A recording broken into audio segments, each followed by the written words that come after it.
وَإِن لَّمْ تَغْفِرْ لَنَا تو ہمیں معاف نہیں کرے گا، وَتَرْحَمْنَا اور ہم پر رحم نہیں فرمائے گا، یعنی تیری رحمت ہمارے ساتھ شامل حال نہیں ہوگی، لَنَكُونَنَّ مِنَ الظَّالِمِينَ لَنَكُونَنَّ مِنَ الْخَاسِرِينَ، ہم لوگ خسارہ اٹھانے والے میں ہو جائیں گے۔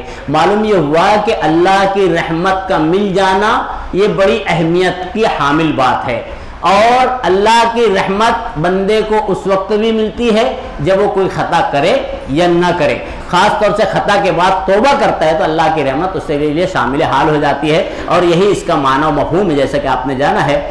بہرحال حضرت آدم علیہ السلام نے جو دعا مانگی تھی بڑی اہمیت کی حامل دعا ہے، اسے یاد کرنا چاہیے۔ ربنا ظلمنا انفسنا وان لم تغفر لنا وترحمنا لنکونن من الخاسرین، بڑی اہمیت کی حامل دعا ہے، اور انہی دعاؤں کے ذریعے سے دعا مانگنا چاہیے، کیونکہ اس میں اللہ کی رحمت کا حوالہ دیا گیا ہے، اس میں اللہ کی رحمت کا حوالہ دیا گیا ہے۔ اب رحمت الہی ہے کیا؟ پہلے اس کو تھوڑا سا مختصر سے جان لیں، یہ بھی بڑی اہمیت کی حامل ہے کہ رحمت آخر ہے کیا۔ ہم تو بہت سنتے ہیں اللہ کی بڑی رحمت، اللہ کی بڑی رحمت، رحمت ہے کیا؟ رحمت جیسے کہ معنی و مفہوم آپ نے سمجھا، یہ اتنی ہے کہ اللہ رب العالمین نے ہمیں پہلے انسان بنایا، یہ اللہ کی رحمت ہی ہے، اللہ کی رحمت ہی ہے کہ اللہ نے ہمیں انسان بنایا اور اتنی نعمتوں سے نوازا ہے کہ ہم اس کو گمان بھی نہیں کر سکتے، شمار بھی نہیں کر سکتے۔ کیسے؟ اللہ قرآن میں کہتا ہے وَإِن تَعُدُّوا نِعْمَةَ اللَّهِ لَا تُحْصُوهَا، اے لوگوں اگر تم اللہ کی نعمت کو گننا چاہو تو گن نہیں پاؤ گے۔ سورہ نحل سورہ نمبر 16 آیت نمبر 18 اللہ نے بات بیان کی ہے۔ اب ہم غور کریں کتنی نعمت ہے، سر سے لے کر پیر تک کے آدمی غور کرے تو 300 تقریباً روایتوں کے مطابق جوڑ ہے، ہر جوڑ امپورٹنٹ ہے، ہر جوڑ انسان کا امپورٹنٹ ہے۔ ایک جوڑ میں تو کچھ تکلیف ہو جائے تو پورا بدن جو ہے بخار میں مبتلا ہو جاتا ہے۔ یہ اللہ کے نبی صلی اللہ علیہ وسلم نے مومن کی مثال بھی بیان کی ہے کہ مومن کی آپس میں مثال جیسی ہے جیسے ایک کو تکلیف ہو تو سارے کو تکلیف ہوتی ہے، پورا جسم بخار میں مبتلا ہو جاتا ہے۔ تو یہ اللہ کی نعمت ہے پہلی کہ اللہ نے انسان بنایا، اور اس کے بعد خاص نعمت اور رحمت اللہ کی کیا ہے کہ اللہ رب العالمین نے بڑے بڑے جانوروں کو انسان کے ماتحت کر دیا، یہ بھی اللہ کی رحمت اور نعمت ہے۔ آپ غور کریں، شیر ہے، چیتا ہے، ہاتھی ہے، قوت اور صحت دونوں میں مضبوط ہے انسان سے، لیکن اللہ رب العالمین نے ان تمام جاندار کو انسان کے ماتحت کر دیا ہے، اسی لیے انسان کی ایما پر خطرناک جو ہے پھاڑنے والا چیتا اور شیر انسان کے ایما پر دوڑنے لگتا ہے، چلنے لگتا ہے۔ تو یہ اللہ کی رحمت خاص ہے کہ اللہ نے ہمیں پہلے انسان بنایا اور انسان بنانے کے بعد جانداروں کو بھی ہمارے تحت بنا دیا۔ اور اللہ رب العالمین کی دیکھیے رحمت کتنی ہے کہ جتنے خونخوار جاندار ہیں اللہ نے ان تمام خونخوار جانداروں کو انسان سے دور رکھا ہے۔ دیکھ لیجئے اللہ کی رحمت، آپ دیکھ لیجئے جہاں آپ اگر کسی جنگل میں یا میدان میں آپ بسنا چاہیں، بسنے سے پہلے آپ دعا پڑھ لیں، اہتمام کر لیں، اس کے بعد وہاں سے جو جنگلی نقصان دہ وحشی جاندار ہیں وہ دھیرے دھیرے سرک جائیں گے۔ یہ اللہ کی رحمت خاص ہے، بندہ اس پر غور نہیں کرتا ہے کہ وہ جانور سوچتا ہے کہ وہ اپنی ان کی جان، نہیں، یہ اللہ کی رحمت ہے کہ اللہ نے انہیں دور کر دیا۔ بہرحال ابھی میں نے پچھلے ہفتہ ایک نقطہ بہت غور کیا کہ سائنس نے مائکروسکوپ کے ذریعے سے چیونٹی کی شکل کو بڑا کر کے دیکھا، آپ نے بھی دیکھا ہوگا، بڑا کر کے دیکھا۔ یہ اللہ کی رحمت دیکھیے، چیونٹی اتنی چھوٹی ہے کہ ہم اور آپ اس کو جو ہے ایسی اپنی آنکھوں سے چاہے چشمہ لگا کے دیکھ لیں نہیں دکھے گی کہ اس کی شکل کیا ہے۔ مائکروسکوپ سے دیکھا ہے سائنسدانوں نے تو معلوم یہ ہوا کہ اس کی شکل بہت ہی خطرناک ہے۔ اگر اللہ رب العالمین اس کا جسم بڑا کر دیتا شیر چیتے کی جیسا تو اتنا ڈراؤنی ہوتی تھی کہ ہم اور آپ اس کو صرف دیکھ کر ہمارے خوف اور خشیت کے مر جاتے، اتنی ڈراؤنی شکل۔ ابھی آج کل ابھی جلدی سے آیا، آپ نے دیکھا ہوگا، پرانا بھی آیا ہوا۔ بہرحال تو یہ اللہ کی رحمت ہے کہ اللہ نے پہلے ہمیں انسان بنایا اور انسان کے تحت جانوروں کو رکھ دیا اللہ رب العالمین۔ دوسری، اللہ نے ہمیں صاحب ایمان بنایا، یہ بھی بڑا اللہ کی نعمت ہے، کیونکہ اگر بندے کو نعمت ملی ہے، سب سے پہلی نعمت یہ کہ اللہ نے انسان بنایا، دماغ سلامت رکھا۔ اگر ایک باڈی ہے کہ انسان کی پوری صحیح ہے، پوری صحیح، ہم دیکھتے ہیں نا معاشرے کے اندر ہمارا مشاہدہ ہوتے رہتا ہے، ایک آدمی بڑا تندرست صحت مند سب سلامت، لیکن اوپر کا جو حصہ خالی رہتا ہے، تو نتیجہ کیا ہوتا ہے؟ اس کی پوری باڈی فائدہ مند نہیں ہے۔ یہ اللہ کی بڑی رحمت ہے کہ اللہ نے سلامت رکھا ہے، یعنی سر سے لے کے پیر اسی طرح ایک انسان بہت اچھا ہے، سب مضبوط ہے، صحت مند، دماغ بھی چل رہا ہے، دونوں پیر نہیں ہیں، پریشان ہو جاتا ہے۔ تو بہرحال اللہ کی نعمت ہے دماغ، پھر اس کے بعد اللہ کی نعمت ہے انسان بنانا، دماغ بنانا، اور دماغ کے بعد صاحب ایمان بنانا۔ کیونکہ ایک ایسا بندہ ہو کہ بہت سی نعمتیں اس کے پاس دنیا کی ہو، ایمان نہ ہو، اس میں اگر وہ مر جائے تو دنیا کے بعد اس کی آخرت تباہ ہو جائے گی۔ تو یہ ایمان بھی بڑی اہمیت کا حامل ہے، اسی لیے اللہ کے نبی صلی اللہ علیہ وسلم کو اللہ رب العالمین نے ہم تک رہنمائی کے لیے ایمان کی دولت لے کر بھیجا تھا، اور جس کو لے کر بھیجا اللہ رب العالمین نے اس شخصیت کو رحمت للعالمین قرار دیا۔ آپ غور کریں، وما ارسلناک الا رحمت للعالمین، اللہ نے کہا ہے کہ اے نبی ہم نے رحمت للعالمین آپ کو بنا کر بھیجا ہے، یعنی دین بھی سراپا رحمت، تعلیمات بھی سراپا رحمت، اور لانے والے بھی سراپا رحمت، اور جس نے بھیجا ہے اللہ رب العالمین وہ بھی رحمت اس کے جو ہے غضب پر غالب ہے۔ اللہ رب العالمین کی رحمت غضب پر غالب ہے، جگہ آپ جیسا کہ حدیث میں آتا ہے، میں نے اس سے پہلے جو خطبہ مسنونہ کے بعد تذکرہ بھی کیا اس حدیث کا، اللہ کے نبی صلی اللہ علیہ وسلم فرماتے ہیں کہ اللہ رب العالمین کہتا ہے کہ جب اللہ رب العالمین خلق الخلق، اللہ نے جب مخلوق کو پیدا کیا تو اس وقت اس کی کتاب میں جو اس کے پاس عرش میں فوق العرش ہے، عرش پر ہے، اس میں اللہ رب العالمین نے یہ لکھ دیا ان رحمتی غلبت علی غضبی، کہ میری رحمت میرے غضب پر غالب ہے۔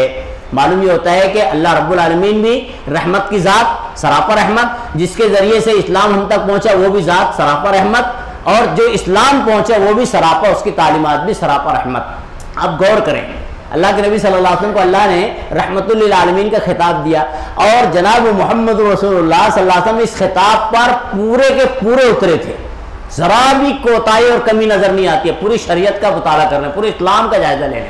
آپ غور کریں، ایک مثال، کئی مثالیں ہیں، ایک مثال دیتا ہوں۔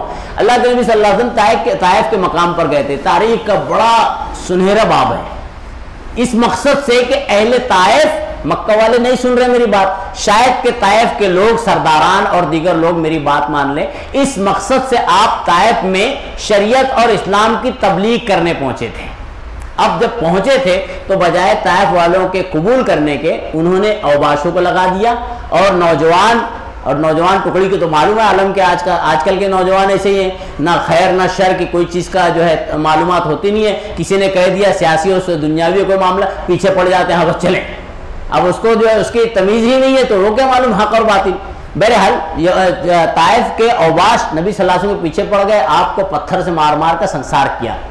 روایت میں الفاظ ملتا ہے کہ رحمت للعالمین سید الانبیاء والبشر، ان کی حالت یہ تھی کہ خون اوپر سے لے کے جو ہے جوتیوں میں جا کر جم گیا تھا۔ جناب محمد رسول اللہ صلی اللہ علیہ وسلم سے نقطہ یہ ملتا ہے کہ حضرت جبریل علیہ السلام ان فرشتوں کے ساتھ آئے تھے جن کو اللہ رب العالمین نے پہاڑوں پر معمور کیا ہوا ہے، اس وقت بھی، آج بھی، اور قیامت تک پہاڑوں کے فرشتوں کو جن پر معمور تھے ان فرشتوں کو لے کر آئے، اور اللہ کے نبی صلی اللہ علیہ وسلم سے کہتے ہیں، اللہ کے نبی صلی اللہ علیہ وسلم آپ کہیں تو اہل طائف، جو طائف کا جو مقام ہے جنہوں نے دیکھا ہوگا بڑا خوبصورت مقام ہے، بہرحال دو وادیوں کے درمیان، دو پہاڑوں کے درمیان بسا ہوا ہے، دو کیا اور پورے پہاڑوں سے گھیرا ہی ہوا ہے، بڑے بڑے دو پہاڑ ہیں۔ بہرحال کہتے ہیں کہ اگر آپ چاہیں تو ان دو وادیوں کے تحت، پہاڑوں کے تحت اس اہل طائف کو دبا کر کچل کر ختم کر دیا جائے۔ جناب محمد رسول اللہ صلی اللہ علیہ وسلم رحمت للعالمین تھے، اور واقعی رحمت للعالمین تھے، کیوں کہ اتنے بڑے مقام پر جانے کے بعد اتنی اذیت اور تکلیف برداشت کر لینا، یہ صرف رحمت للعالمین کا ہی درجہ ہو سکتا ہے۔ اور یہ کب ہوگا کہ جب اللہ رب العالمین آپ کو اس نعمت سے مالا مال کر دے۔ آپ کو معلوم ہونا چاہیے، اللہ قرآن میں کہتا ہے کہ آپ کو فبما رحمت من اللہ لنت لہم، اللہ کی رحمت سے ہی آپ ان کے لیے ملائم نرم ہوئے ہیں، اللہ کی رحمت سے ہی، اللہ قرآن میں کہتا ہے اے نبی صلی اللہ علیہ وسلم آپ اللہ کی رحمت سے ہی نرم ہوئے ہیں۔ اگر آپ سخت دل، سخت زبان ہوتے، بد زبان ہوتے تو یہ لوگ آپ کے قریب آنے کے دور بھاگتے۔ اللہ نے قرآن میں تذکرہ کیا ہے، معلوم ہوا کہ آپ صلی اللہ علیہ وسلم بہت ہی نرم دل تھے، اور اتنے نرم دل کہ کہتے ہیں فرشتوں سے، اے فرشتوں نہیں، اہل طائف کو دباؤ مت، ان کو کچلو مت، مجھے امید ہے یہ لوگ نہیں مانتے ہیں تو ان کے بعد کی آنے والی نسل میری بات کو، شریعت کی بات کو مان لے گی۔ یہ جناب محمد رسول اللہ صلی اللہ علیہ وسلم تھے جو انسانوں کے ساتھ اتنی ہمدردی، دشمنوں کے ساتھ اتنی ہمدردی، یہاں تک کہ جاندار کے ساتھ بھی ہمدردی کرنے کا حکم دیا ہے۔ ایک نقطے پر آپ غور کریں، آج معاشرے کے اندر شوشہ پھیلایا جاتا ہے، خاص طور سے عید الاضحیٰ یا قربانی کے ایام جب آتے ہیں تو جو ہے ایسے لوگ جو نہ اسلام کو جانتے ہیں، نہ ان کی اپنی شریعت اور مذہب کو جانتے ہیں، اور نہ حقائق سے واقف ہیں، وہ لوگ شوشہ پھیلاتے ہیں، اور یہ جانوروں کے ساتھ زیادتی ہے، ظلم ہے، یہ تو بے وجہ قتل کر رہے ہیں۔ آپ غور کریں، اللہ کے نبی جناب محمد رسول اللہ صلی اللہ علیہ وسلم اس موقع پر کیا کہتے ہیں معلوم ہے؟ یہ وہ تھے شخصیت جو رحمت للعالمین تھے۔ ایک مرتبہ جو گزر رہے تھے، ایک اونٹ بلبلا رہا تھا، رو رہا تھا، جناب محمد رسول اللہ صلی اللہ علیہ وسلم کو اللہ رب العالمین نے اس وقت خصوصیت عطا کی تھی، آپ نے اونٹ کی زبان سمجھ لی، تو کہتے ہیں اللہ کے نبی صلی اللہ علیہ وسلم کس کا اونٹ ہے بھائی یہ؟ ایک صحابی آ کر کہتے ہیں اللہ میرا اونٹ ہے۔ بولے تم اس کو کھانا کم دیتے ہو، محنت زیادہ کرواتے ہو، یہ مجھ سے شکایت کر رہا ہے۔ یہ جناب محمد رسول اللہ نے ہمیں اسلام میں تعلیم دی ہے، اتنی رحمت، سراپر رحمت، جانوروں کے ساتھ رحمت۔ آپ نے کہا کہ اذا ذبحتم فاذبحوا، جب ذبح کرو تو اچھی طرح سے ذبح کرو، اور یاد رکھو چھری تیز کر لینا تاکہ ذبح کرتے وقت جانور کو تکلیف نہ ہو۔ یہ جناب محمد رسول اللہ رحمۃ اللہ عالمین کا فرمان ہے۔ آج لوگ کہتے ہیں کہ یہ قتل کرنا ہے۔ اگر آدمی ایسا سوچے تو سائنس اور ٹیکنالوجی کے دور میں ہم بیٹھے ہوئے ہیں۔ سائنس نے تحقیق کی ہے کہ جو نباتات ہیں، یعنی جو سبزی وغیرہ ہیں، اس کے اندر بھی جان ہوتی ہے، اس کے اندر بھی، سائنس کہتا ہے نا، اسلام تو کہتا ہی ہے، سائنس آج کہہ رہا ہے کہ جو نباتات ہیں، سبزی ہے، درخت پودے وغیرہ ہیں، اس کے اندر بھی جان ہوتی ہے، یہ جاندار ہیں، یہ جاندار ہے، اسی لیے ان کے اندر نسیں ہوتی ہیں، پانی چڑھتا ہے، خوراک پہنچتی ہے، بڑے ہوتے ہیں۔ یہ سائنس تحقیق کر رہا ہے، جو کہ اسلام میں پہلے ہی سے موجود ہے۔ بہرحال اب غور کرے ایک آدمی جو خاص طور سے یہ شوشہ پیدا کرتا ہے کہ یہ زیادتی ہے جاندار کے ساتھ، تو بھائی سبزی جو پودے ہیں یہ سب بھی تو جاندار ہیں، آپ انہیں بھی چھوڑ دیجئے کھانے۔ جاندار کے لیے آپ نے جانور کے تعلق سے شوشہ پیش کیا، یہ بھی تو جاندار ہے، سائنس کہہ رہا ہے۔ اسی طرح آپ غور کریں پانی پینے کے لیے، ہم پیتے ہیں دن رات، جو شوشہ پیش کرتے ہیں وہ بھی پیتے ہیں، بغیر اس کے پیے تو یہ جی نہیں سکتے نا۔ اب آپ غور کریں ایک آدمی جب بیمار ہوتا ہے تو ڈاکٹر اس کو کیا کہتا ہے؟ بھائی پانی ڈائریکٹ مت پیو، بلکہ گرم کر کے پیو۔ کیوں پیو گرم کر کے؟ کیونکہ سائنس کہتا ہے اس کے اندر جراثیم ہوتے ہیں، اس کے اندر جرثومے ہوتے ہیں، اور جب جرثومے آدمی بیمار آدمی اگر اندر پیے گا بغیر گرم کیے ہوئے تو مزید اور جرثومے بڑھ جانے کی وجہ سے بیماری بڑھ جائے گی۔ اس لیے ڈاکٹرز جو سائنس سے متعلق شعبے والے ہیں وہ کہتے ہیں کہ پانی گرم کر کے خاص طور سے بیمار کو پینا چاہیے تاکہ وہ جراثیم مر جائیں۔ معلوم یہ ہوا کہ پانی میں بھی سائنس بتاتا ہے کہ جراثیم ہے جس کے اندر جان ہے، بڑھتے ہیں، اور وہ ایک دو نہیں ہزاروں لاکھوں کی تعداد میں۔ تو پھر آپ ایک گھونٹ پانی پییں گے تو ہزاروں لاکھوں جاندار کو مار رہے ہیں، تو آپ کے لیے پانی پینا بھی حرام، صحیح ہے نا؟ کیونکہ جاندار کا آپ خیال رکھ رہے ہیں نا، کھانا سبزی وغیرہ کھانا بھی حرام، آپ اس کا بھی احتیاط کیجئے۔ تو پھر ایسے شوشہ پیش کرنے والا آدمی بھوکا پیاسا مر جائے گا، نہ پانی پی پائے گا نہ کھانا کھا پائے گا، کیونکہ سبزی میں بھی جان ہے، پانی میں بھی جان ہے، تو بچہ کیا بھائی آپ کے لیے؟ تو بلا وجہ کے شوشے بہرحال چھوڑے جاتے ہیں۔ جناب محمد رسول اللہ رحمۃ اللہ علیہ فرماتے ہیں کہ جب قتل کرو تو اس کے ساتھ انسان اچھا برتاؤ اختیار کرو، چھری کو تیز کر لو تاکہ اس کو کوئی تکلیف نہ ہو۔ بہرحال رحمۃ اللہ عالمین کا خطاب تھا اور آپ اپنے خطاب میں پورے کے پورے اترے تھے، جیسا کہ سیرت اور جو ہے تاریخ سے واقعات ملتے ہیں۔ بہرحال اس میں جو تفصیلات آتی ہیں رحمت کے تعلق سے، رحمت الہی جناب محمد رسول اللہ کا نبی بنائے جانا، نبی آخر زمان، یہ بھی رحمت ہے۔ اسی طرح جو ہے ہمیں دین کی توفیق ملنا، یہ بھی رحمت ہے۔ بدی برائی سے دوری اختیار کرنا، یہ بھی رحمت ہے۔ اور ہر نعمت جو انسان کو ملی ہے یہ سب رحمت ہی ہے، یہ رحمت ہی ہے۔ اگر آدمی اس کو رحمت مانے تو بہت اچھا، اگر رحمت جو نہیں ہے اس کو رحمت مانے تو بہت برا۔ آپ دیکھیے قرآن کا تذکرہ پڑھیں گے نا، قرآن میں دو تین واقعات آپ کو ملیں گے، اور ایسے تو قرآن میں اللہ رب العالمین نے عبرت کے بہت سے واقعات نقل کیے، نصیحت کے بہت سے واقعات ملیں گے۔ دو تین واقعات کی طرف اشارہ دیتا ہوں بس۔ قرآن کا مطالعہ کرنے سے ایک واقعہ ملے گا آپ کو کہ اگر کوئی آدمی رحمت الہی کو رحمت نہ تصور کرے تو اس کا انجام کیا ہو سکتا ہے، اس کی خطرناکی کیا ہے۔ رحمت حضرت جناب محمد رسول اللہ صلی اللہ علیہ وسلم کی حدیث میں بھی ملتا ہے، اللہ نے قرآن میں بھی نقل کیا ہے کہ موسیٰ علیہ السلام کے دور میں ایک شخص مشہور گزرا ہے جس کا نام قارون ہے۔ آپ جانتے ہیں قارون کو اللہ رب العالمین نے اتنا بڑا خزانہ دیا تھا، تاریخ میں ملتا ہے، قرآن اشارہ دیتا ہے کہ اس کے خزانے کے جو لاکرز تھے، جس میں وہ خزانہ رکھا ہوا تھا، اس کی چابی اٹھانے والے 1000 لوگ تقریباً، کم و بیش 1000 لوگ، صرف چابی اٹھانے والے. اتنی بڑی نعمت اللہ رب العالمین نے اس کو دی تھی. اب اس کے بعد اس کے جو حواری تھے، قارون کے ساتھی، اس سے کہتے ہیں کہ بھائی آپ ایک کام کریں، اللہ نے اتنی نعمت آپ کو دی ہے، اللہ کی اتنی رحمت آپ کے اوپر ہے، کچھ اللہ کے لیے خیر خواہی کے طور پہ خرچ بھی کیا کریں.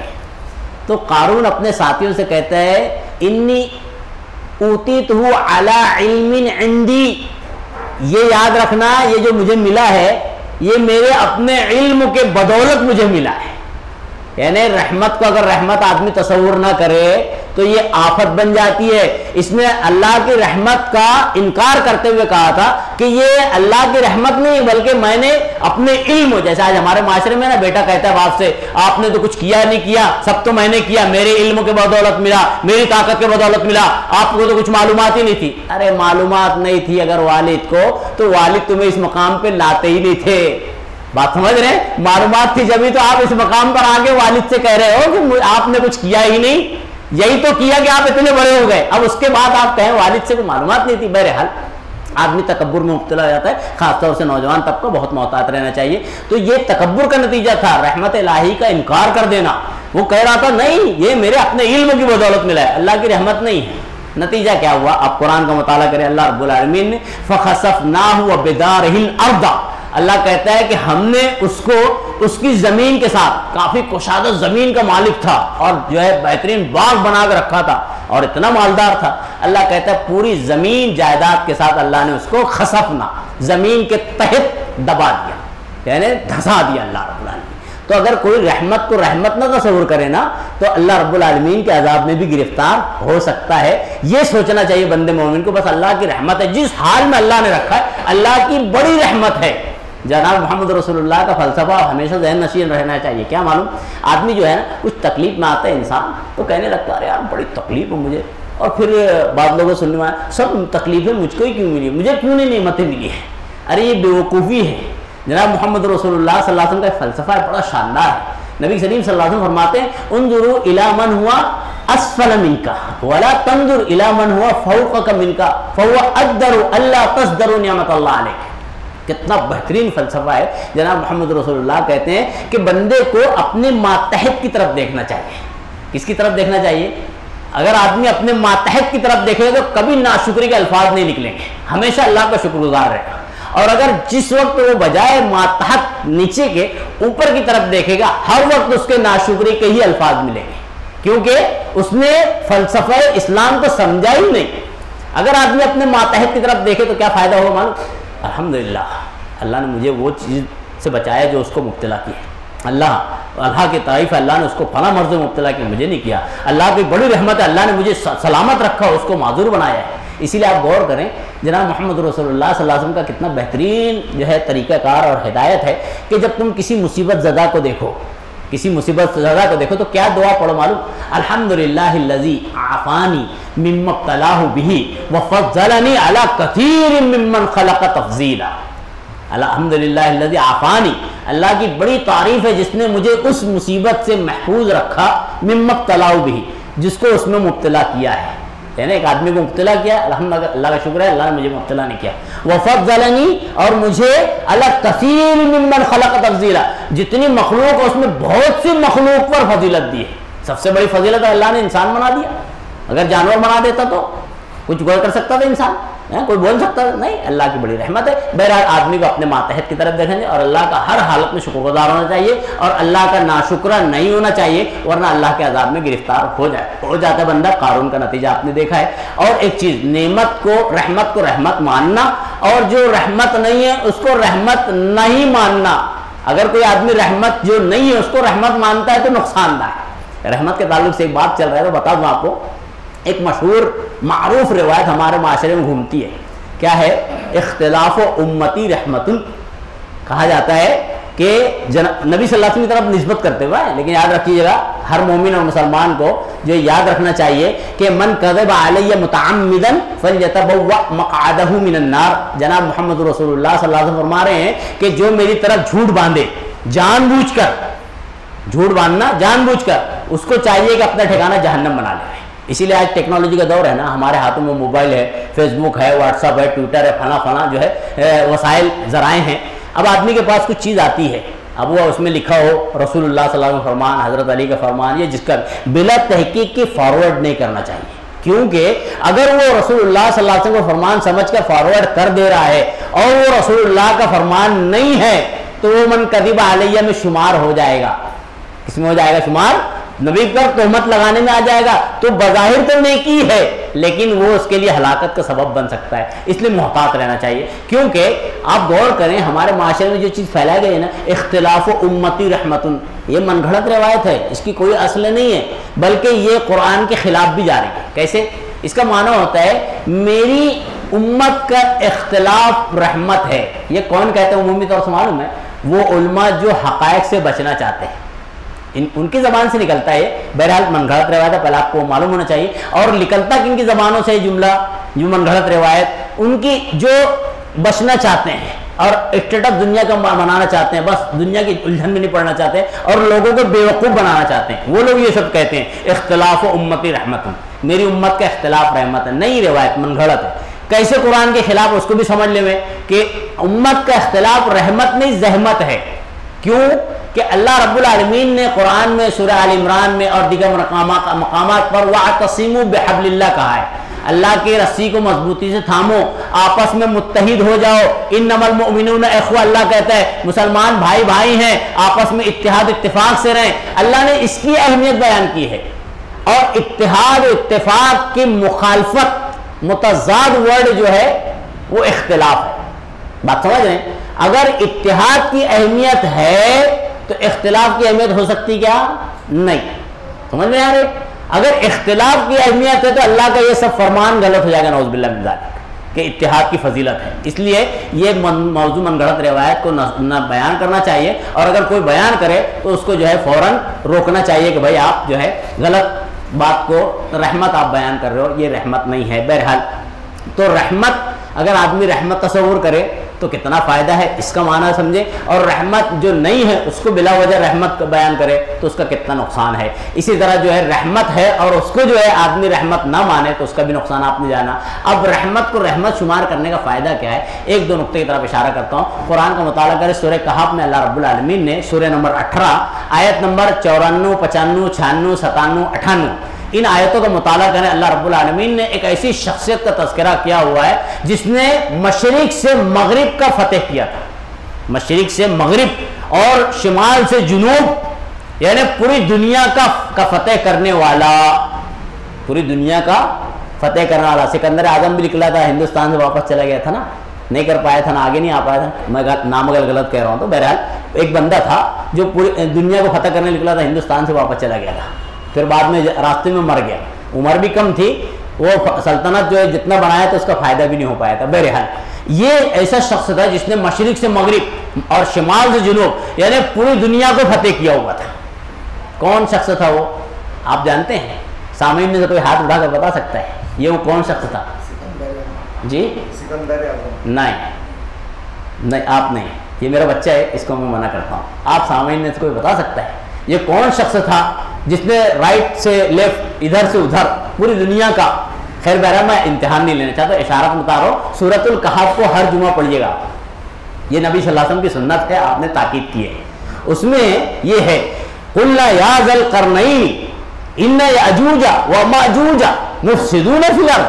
انہوں نے کہا کہ اے ذوالقرنین, اے ذوالقرنین, یاجوج ماجوج ہمیں بہت ستاتے ہیں, زمین میں فتنہ پھیلاتے ہیں, آئے دن آتے ہیں اور آ کے لوٹ کھسوٹ کر چلے جاتے ہیں. اب وہ فتح کرتے کرتے اس جگہ پر پہنچا تھا. مورخین کہتے ہیں اختلاف ہے کہ یہ جگہ کہاں تھی, تو ترکی جو آج ہے اس کے اطراف میں کہیں بھی تھی. بہرحال تاکید سے نہیں کہی جا سکتی. بہرحال تو وہاں کا معاملہ تھا. وہاں کے لوگوں نے ذوالقرنین بادشاہ جس نے یمین و یسار سب طرف فتح کیا ہوتا پورا دنیا, اس سے کہا کہ اے ذوالقرنین, یاجوج ماجوج آتے ہیں اور ہمیں بہت تکلیف دیتے ہیں, آئے دن لوٹ کھسوٹ کر کے چلے جاتے ہیں, آپ کچھ راستہ نکالیں, چاہے ٹیکس لے لیں, چاہے ٹیکس سے لے لیں. انہوں نے کہا ذوالقرنین نہیں, مجھے ٹیکس کی ضرورت نہیں ہے. پھر بولے کیا ہے؟ بولے ایک کام کرو, میری تھوڑی ہیلپ کرو, میری ہیلپ کرو. اب ہیلپ کی جاتی ہے ان کی تو جیسا کہ آپ پڑھے تفصیل سے، بہت اچھا شاندار واقعہ اللہ نے نقل کیا ہے. اس کے بعد ہیلپ کرنے کے بعد تختیاں بنائی جاتی لوہے کی، اور لوہے کی تختیاں بنانے کے بعد تختی پر تختی، تختی پر تختی، تختی، اس وقت بھی لوہا تھا معلوم ہوتا ہے کہ تختی پر تختی، تختی پر رکھتے رکھتے دونوں پہاڑوں کے درمیان سدین تھا، دو پہاڑ کے درمیان سے راستہ تو اس میں سے آتے تھے اور لوٹ کھسوڑ کر جاتے. تو دونوں پہاڑوں کے درمیان اتنی اونچی تختی بنا دی حضرت ذوالقرنین نے. اور بنانے کے بعد آتونی زبر الحدید، کہا کہ جو ہے لوہے کی تختیاں بھی لاؤ، اور اس کے بعد قطرہ تانبا لے کے آؤ، پگھلا ہوا تانبا پوری تختیوں پر ڈال دیا. جب تختیوں پر تانبا چلا گیا تو ایک دم مضبوط دیوار بن گئی، اور کہا ھذا رحمت من ربی. اتنا پاورفل انسان کیا کہہ رہا معلوم ہے کہ یہ جو میں نے بنائی ہے دیوار بہت مضبوط ہے، اب یاجوج ماجوج توڑ نہیں پائیں گے، اس کو اوپر سے پھلانگ کر بھی نہیں آ پائیں گے. لیکن یاد رکھنا ھذا ما من رحمت ربی، یہ میرے پروردگار کی رحمت ہے، یعنی اللہ کی رحمت سے میں نے یہ کام کیا ہوا ہے. میری اپنی طاقت نہیں ہے، میری قوت، میری بساط نہیں ہے کہ میں کر پاؤں، بس یہ پروردگار کی رحمت ہے کہ میں مشرق سے مغرب اور اس کے بعد یہ دیوار سب بنائے، اللہ کی رحمت ہے. کون کہہ رہا ہے؟ وہ شخص ذوالقرنین جو مشرق سے مغرب، شمال سے جنوب فتح کر چکا تھا. اس نے کہا یہ میری رب کی رحمت ہے. آج انسان کو تھوڑی سی نعمت ملتی ہے تو بولتا ہے میں فلاں ہوں اور یہ فلاں ہے اور وہ فلاں ہے، اور اس کے بعد فلاں کو جو ہے گرا کر ٹھکرا کر دیکھتا ہے. یہ وہ شخص تھا جس نے مشرق و مغرب فتح کیا تھا. ایک اور شخص تھے جن کا نام ہے حضرت سلیمان علیہ السلام. قرآن کا بغور مطالعہ کریں، بڑا اہم نقطہ ملتا ہے. سورہ نمل ہے، اللہ رب العالمین نے چیونٹی کا نام رکھتے ہوئے جو ہے سورہ کا نام رکھا ہوا ہے. نمل کے معنی چیونٹی ہوتا ہے. حضرت سلیمان علیہ السلام کو اللہ رب العالمین نے کیا پاور دی تھی معلوم ہے؟ حکمت تو دی تھی. حکومت صرف انسانوں پر نہیں، جنات پر بھی تھی. حکومت صرف انسان جنات پر نہیں بلکہ چرند پرند جانوروں پر بھی تھی. اور یہاں تک کہ اللہ نے ان کے حق میں ہوا کو کر دیا تھا، یعنی ان کے اشارے پہ ہوا بھی چلتی تھی. حضرت سلیمان علیہ السلام. اس کے بعد ایک مرتبہ حضرت سلیمان علیہ السلام گزر رہے ہیں. گزرنے کے بعد جب ایسی جگہ سے گزرتے ہیں، ایسے میدان سے کہ چیونٹیوں کا قافلہ ہوتا ہے. حضرت سلیمان آپ دیکھو فتبسما اللہ نقل کرتا ہے. چیونٹی جو ہے جب قافلے کا جو سردار ہوتا ہے چیونٹیوں کا، وہ دیکھ لیتا ہے کہ سلیمان علیہ السلام اپنے لاؤ لشکر کے ساتھ آ رہے ہیں. اپنے جو ان کے دیگر لوگ ہوتے ہیں، سردار کہتا ہے دیگر چیونٹیوں سے، جو قافلہ ہوتا ہے چیونٹیوں کا، کہ اے چیونٹیاں تم اپنے اپنے بلوں میں چلے جاؤ. کیوں؟ کہ سلیمان اپنے لاؤ لشکر کے ساتھ آ رہے ہیں علیہ السلام. ہو سکتا ہے لا علمی میں، بے شعوری میں، بہت اہم نقطہ ہے، بے شعوری میں تمہیں رون نہ ڈالے. بڑا اہم نقطہ ہے، مسلمانوں کو سوچنا چاہیے. سلیمان علیہ السلام اللہ نے جن کو اتنی قوت دی تھی، اتنی پاور دے دی تھی، حکومت، حکمت، ان کے بارے میں چیونٹی سبق دے رہی ہے ہمیں. کیا دے رہی ہے معلوم؟ سبق کہ یقین مانو ہو سکتا ہے کہ بے شعوری میں، بے خبری میں سلیمان تمہیں رون نہ ڈالے. یعنی حضرت سلیمان علیہ السلام بھی عالم الغیب نہیں تھے. بات سمجھ رہے ہیں؟ نقطہ کتنا اہم مل رہا ہے، چونٹی لے رہی ہے. حضرت سلیمان علیہ السلام عالم الغیب نہیں تھے. عالم الغیب ہوتے تو چونٹی کا جملہ نہیں رہتا کہ بے خبری میں سلیمان، کیونکہ سلیمان کو خبر ہوتی تھی نا علیہ السلام. لیکن چونٹی سبق دے رہی ہے کہ بے خبری میں سلیمان ہمیں رون نہ ڈالے، اس لیے چونٹیوں تم لوگ اندر اندر چلے جاؤ. چونٹی کا جملہ سننے کے بعد حضرت سلیمان علیہ السلام کا اللہ نے جملہ نقل کیا ہے فتبسما. یہ سن کر حضرت سلیمان علیہ السلام مسکرائے. مسکرا کر کیا دعا کرتے ہیں؟ ربی اوزعنی ان اشکر نعمتک التی انعمت علی وعلی والدی. اللہ تیرا شکر کروں میں، ایسی مجھے توفیق دے. اور یہ تیرا میرے اوپر بھی تو نے رحمت کی، میرے والدین پر بھی رحمت کی. اللہ یہ جو نعمتیں ہیں، مجھے یہ نعمت جو ملی ہے، یہ سب میرے پاور میں جو ہیں، یہ اللہ تیری رحمت ہے. تو بندے کو جو بھی نعمت ملے اس میں ہر وقت تو یہ سوچنا چاہیے کہ اللہ کی رحمت ہے. اور اگر بندہ یہ نہ سوچے تو پھر جو ہے آفت میں مبتلا ہو جاتا ہے، اس کو اللہ کے جو گرفت اس کو پکڑ لیتی ہے، جکڑ لیتی ہے. بہرحال رحمت کے مستحق کون کون لوگ ہیں؟ وقت ختم ہونے پہ چند باتیں اشارت میں بتاتا ہوں. تفصیلی باب ہے اور تفصیلی موضوع بھی ہے. بہرحال جتنی باتیں ہو سکتی ہیں میں اس کو سمیٹنے کی کوشش کرتا ہوں، نہیں تو اپنی بات انشاءاللہ پھر موقع سے اور رکھی جائے گی. اللہ رب العالمین نے توفیق دیے اور موقع دیا تو انشاءاللہ. اللہ کی رحمت کے مستحق لوگ کون ہیں، یعنی رحمت الہی کا حصول کنہیں ہوتا ہے، کون ایسے لوگ ہیں جن کو اللہ کی رحمت آسانی سے ملتی ہے، اللہ کی رحمت جن پر ہوتی ہے۔ عمومی طور پہ تو اللہ سب پر رحم کرتا ہے، کیونکہ اللہ رحمان ہے اور اللہ رحیم ہے۔ آپ کو نقطہ معلوم ہے، الرحمن اور رحیم، بڑا مہربان نہایت رحم کرنے والا، یہی ترجمہ کرتے ہیں نا۔ اس کا معنی دونوں الگ ہے، اور دونوں کے بارے میں مفسرین نے الگ الگ باتیں کی ہے۔ اللہ رحمان ہے، رحمان فعلان کے وزن پہ ہے، فعلان کا معنی ہوتا ہے جیسے عطشان، فعلان کے وزن پہ عطشان ہے، یعنی جو بہت شدید پیاسا، ایسے رحمان ہے جس کی محبت ٹھاٹے مارتے سمندر کی طرح، بات سمجھ رہے، جس کی رحمت وہ ہے رحمان۔ اللہ رحمان بھی ہے، رحیم بھی ہے۔ اللہ رحمان دنیا میں تمام لوگوں کے لیے، یعنی مومن ہو، اللہ پر یقین کرنے والا ہو کہ نہ ہو، اللہ کا انکار کرنے والا ہو کہ نہ ہو، سب پر اللہ کی رحمت ہے۔ یہ کون کہتا ہے؟ قرآن میں اللہ نے کہا ہے۔ حضرت ابراہیم علیہ السلام نے جب کعبۃ اللہ کی بنا دوبارہ بنائی تھی، اور اس کے بعد جب تعمیر مکمل ہو گئی، اللہ رب العالمین سے دعا کرتے ہیں کہ اے پروردگار اس کے اطراف میں برکت عطا کر، اس کے اطراف میں برکت عطا۔ اور ہم دیکھ رہے ہیں ابراہیم علیہ السلام کی دعا نبیوں کی دعا رہی ہے نا، اور ہے بھی، نتیجے دیکھتے ہیں ہم لوگ۔ بہرحال اللہ رب العالمین جو ہے سب کو سلامت رکھے۔